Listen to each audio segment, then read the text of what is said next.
জীবনটা খুব সাধারণ, কিন্তু তার মধ্যে অদ্ভুত সব মুহূর্ত লুকিয়ে থাকে। চলো আজকের দিনটা একসাথে উপভোগ করি। সকালে যেহেতু ও অফিসে যাবে, সেই জন্য তো রান্না বান্নাটা তো সেরে ফেলেছি।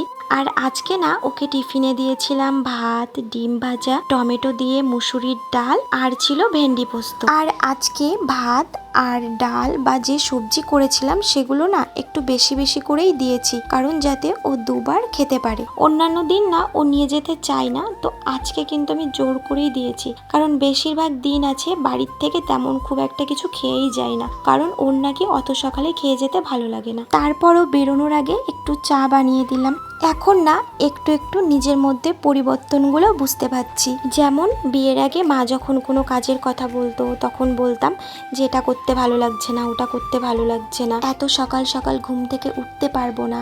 এই সব জিনিসগুলোর থেকে তো একটু একটু নিজের পরিবর্তন তো বুঝতেই পারছি। তবে আমি বলছি না যে আমি অনেক কিছু শিখে গেছি, সবে তো একটা বছরের এক্সপিরিয়েন্স, এখনো তো দিন পড়ে আছে শেখার জন্য।